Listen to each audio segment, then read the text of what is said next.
Profil M. Idris Sihite, Kabiro Hukum ESDM yang terlibat chat janggal dengan pimpinan KPK. Perkara chat janggal yang bocor di media sosial juga menyeret nama pelaksana harian Dirjen Mineral dan Batubara M. Idris Froyote Sihite. Sebab, ia merupakan sosok yang dikirimi pesan itu oleh Wakil Ketua KPK Johannes Tanak.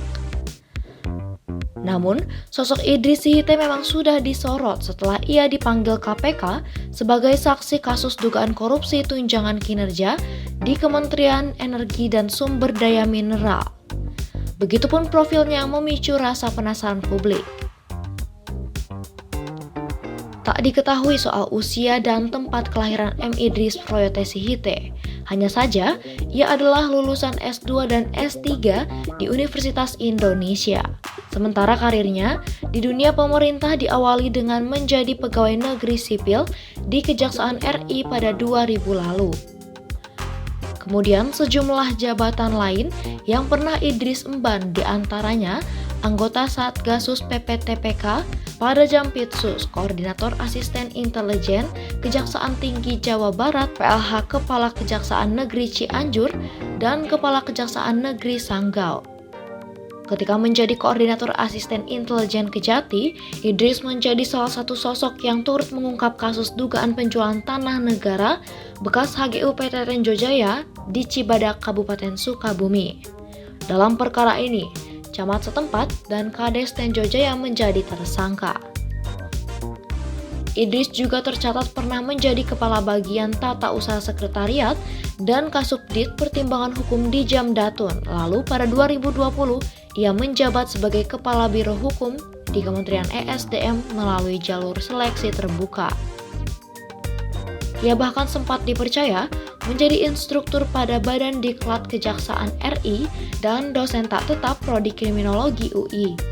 Tak hanya itu, Idris pun sempat aktif sebagai narasumber di berbagai seminar serta diklat dari kementerian atau lembaga.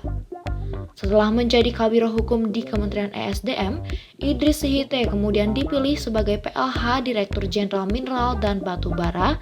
Jabatan ini masih ia geluti sampai sekarang, termasuk saat dipanggil KPK terkait kasus dugaan korupsi di Kementerian ESDM.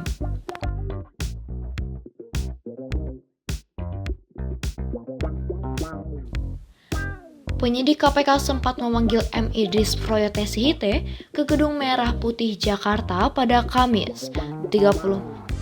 Penyidik KPK sempat memanggil M. Idris Froyote Sihite ke Gedung Merah Putih Jakarta pada Kamis 30 Maret 2023. Ketika ditanya awak media, PLH Minerba itu menjelaskan bahwa pemanggilannya sebagai saksi atas kasus dugaan korupsi tunjangan kinerja atau TUKIN di ESDM.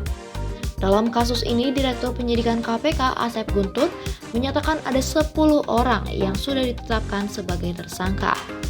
Negara katanya mengalami kerugian hingga miliaran rupiah. Terkait nominalnya ia masih belum bisa memastikan. Namun, jika dikisar mencapai 28 miliar rupiah. Percakapan-percakapan janggal Idris Sihite dengan Johannes Tanak diunggah oleh salah satu akun Twitter. Mulai dari soal mencari uang di balik layar yang kini sudah diklarifikasi oleh Johannes. Wakil Ketua KPK ini menegaskan bahwa maksud pesan itu adalah kegiatan usai pensiun sebagai jaksa. Terbaru, chat janggal keduanya kembali bocor. Namun dengan topik izin usaha pertimbangan. Johannes meminta bertemu Idris untuk membahas kasus itu dari segi hukum. Hal ini juga telah diklarifikasi di mana Johannes mengaku tidak tahu jika surat penyelidikan Idris sudah terbit.